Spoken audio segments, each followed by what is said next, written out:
Alors, salut à tous. Alors, désolé, je suis un petit peu malade hein, si ma voix est faiblarde, mais du coup, aujourd'hui, on va voir deux façons assez faciles de mettre en place SAS ou, si vous voulez écrire en SCSS, sur vos projets. D'accord? Donc, qu'est-ce que c'est que ça? Ça va être un préprocesseur CSS, c'est-à-dire que vous allez avoir un fichier soit .sas, soit .scss, et vous allez pouvoir utiliser des fonctionnalités nouvelles dans ces fichiers, comme faire du nesting, c'est-à-dire des imbrications, utiliser des mixins, c'est-à-dire réutiliser du code à certains endroits. Imaginons que vous avez Flexbox, vous n'avez pas envie de réécrire à chaque fois DisplayFlex, Justify Content Center à Line Item Center, vous pouvez le mettre dans une mixin.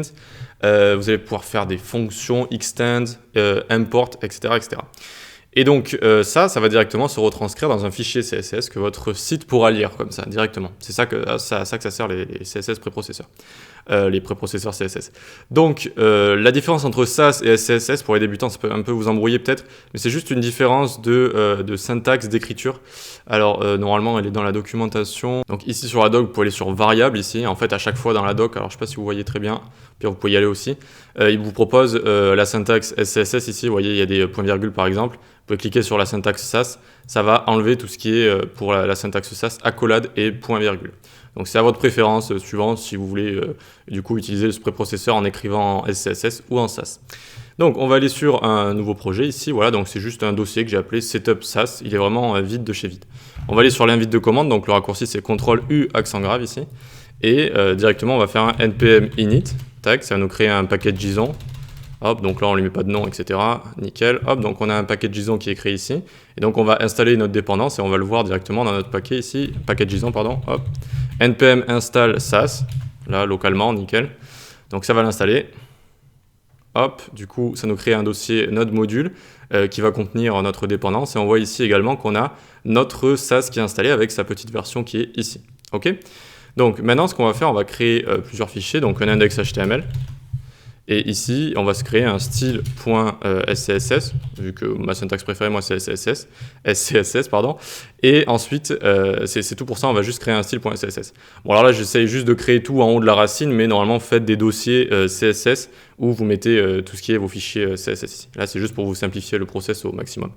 Donc, maintenant, ce qu'on va faire, ici, on va écrire SAS style, alors je l'ai appelé comme ça, oui, style.scss. Et donc ça, c'est le fichier que vous allez regarder. Et ensuite, il faut vous mettre le fichier qui va être produit avec le CSS final. Et donc, on va l'appeler, par exemple, index.css ou style.css, comme vous voulez. Hop, je tape Entrée comme ça. Et on voit qu'on a un index CSS qui a été créé ici. Donc, pour l'instant, il n'y a rien dans notre style CSS. Mais imaginons, je mette un body ici, BG noir, tac.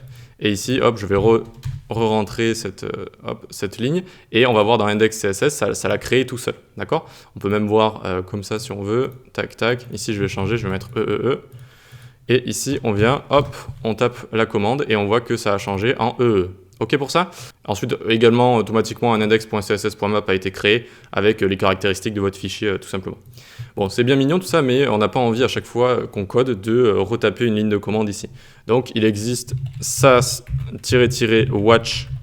et on va directement faire comme en haut, style.scss et donc ça va rendre le fichier à index.css comme ça. Et watch, ça veut dire que dès que je vais faire ici, je vais changer quelque chose. Je mets font size 24 pixels.